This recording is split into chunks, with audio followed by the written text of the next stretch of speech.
नमस्कार, मैं हूं अंकुर और आप देख रहे हैं सत्यहिंदी.com। एक नजर डालते हैं अब तक की सुर्खियों पर। ज्ञानवापी मस्जिद में सोमवार को सर्वे का काम पूरा हो गया है। सर्वे के बाद हिंदू पक्ष ने दावा किया कि ज्ञानवापी मस्जिद में नंदी के सामने शिवलिंग मिला है, जबकि मुस्लिम पक्ष ने कहा कि शिवलिंग मिलने की बात गलत है। इस मामले में अदालत की ओर से नियुक्त किए गए कमिश्नर अब अपनी रिपोर्ट कोर्ट के सामने रखेंगे। हिंदू पक्ष के वकील विष्णु जैन ने कहा कि अदालत ने शिवलिंग को संरक्षित करने के निर्देश पुलिस और प्रशासन को दिए हैं। इसके बाद वहां मौजूद लोगों ने नारेबाजी की। वाराणसी के डीएम ने कहा कि सोमवार को सर्वे की कार्रवाई 2.25 घंटे तक चली और कार्रवाई पूरी हो गई। उन्होंने कहा कि सभी पक्षकार संतुष्ट होकर वापस गए हैं और अदालत के आदेशों का सभी पक्षकारों ने पूरी तरह पालन किया है। ज्ञानवापी मस्जिद के सर्वे में क्या मिला क्या नहीं मिला इसके दावे किए जा रहे हैं, लेकिन इस बीच कमीशन की कार्रवाई की गोपनीयता को लेकर बनारस के डीएम कौशल राज शर्मा ने कहा कि एडवोकेट कमिश्नर के द्वारा सभी पक्षों को ये निर्देश दिए गए थे कि रिपोर्ट कोर्ट में 17 मई को पेश होगी और तब तक कोई ये ना बताए कि अंदर क्या मिला है। डीएम ने कहा कि लेकिन किसी ने अपनी निजी इच्छा से बताने की कोशिश की है तो कोई भी उसकी प्रामाणिकता साबित नहीं कर सकता। सिर्फ कोर्ट इस सूचना का कस्टोडियन है। अगर किसी ने भी आपको ये बात बताई है तो ये उनके निजी विचार हैं। इससे कोर्ट कमीशन की कार्रवाई का कोई लेना देना नहीं। बता दें, अब रिपोर्ट 17 मई यानी मंगलवार को बनारस के कोर्ट में सौंपी जाएगी। प्रधानमंत्री मोदी बुद्ध पूर्णिमा के मौके पर सोमवार को पड़ोसी देश नेपाल पहुंचे। वो नेपाल के लुम्बिनी में बौद्ध संस्कृति और विरासत से जुड़े एक केंद्र की आधारशिला रखेंगे। इस केंद्र का नाम India international centre for Buddhist cultural heritage रखा गया है।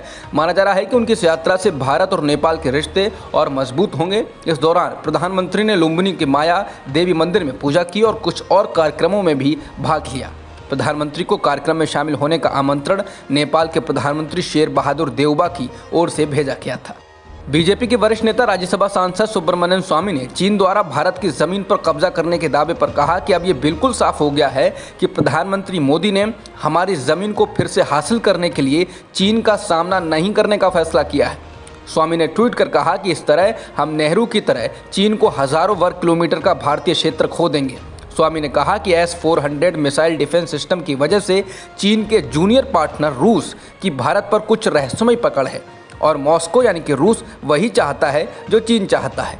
मध्य प्रदेश के राजगढ़ जिले के पिपलिया कला गांव में दबंगों ने दलित बेटी की बारात में जमकर बवाल किया। दबंगों ने बारात वापस ले जाने को कहा, शादी रोकने की जिद की, व्यवस्थाओं को छिन्न भिन्न कर दिया, टेंट भी उखाड़ फेंका। बवाल बढ़ा तो पुलिस ने भीड़ को तितर बितर करने के लिए लाठियां भांजी, आंसू गैस के गोले छोड़ने पड़े। हंगामा बढ़ने की सूचना मिलने पर जिले के कलेक्टर और एसपी भी मौके पर पहुंचे। पुलिस बल और बढ़ाया गया। बाद में पुलिस के साये में बारात गांव पहुंची और पुलिस की मौजूदगी में फेरे पड़े एवं बारात विदा हुई। ये वही गांव है जहां इसी साल मुख्यमंत्री शिवराज सिंह चौहान ने एक आदिवासी महिला की बगिया के बेर खाए थे और महिलाओं की सुरक्षा का भरोसा दिया था। बता दें, राजगढ़ जिले के खिचलीपुर तहसील के पिपलिया कला गांव निवासी बिरम मेघवाल की बेटी अनीता मेघवाल का रविवार को विवाह था। बारात राजगढ़ जिले के पाठन खुर्द गांव से आई थी।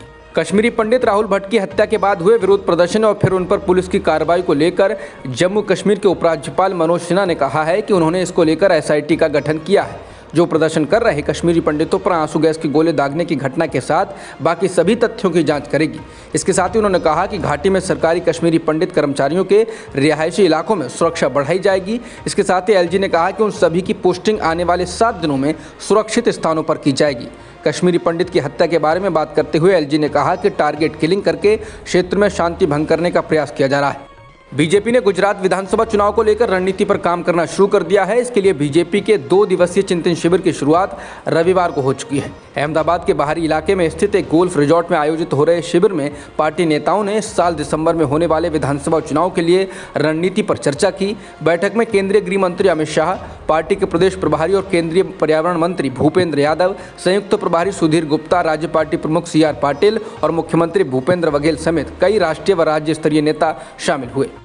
अडानी ग्रुप ने अब स्विट्जरलैंड के होलसिम ग्रुप से $10.5 बिलियन यानी कि 81,000 करोड़ रुपए में भारत का सीमेंट कारोबार खरीद लिया है। इस डील के बाद अडानी ग्रुप के पास अंबुजा और ACC सीमेंट का मालिकाना हक आ जाएगा। ऐसा इसलिए क्योंकि होलसिम ग्रुप की भारत की सबसे बड़ी सीमेंट कंपनियों में से एक अंबुजा सीमेंट में 63.19% हिस्सेदारी है, जबकि ACC सीमेंट में अंबुजा सीमेंट का 50.05% हिस्सा है।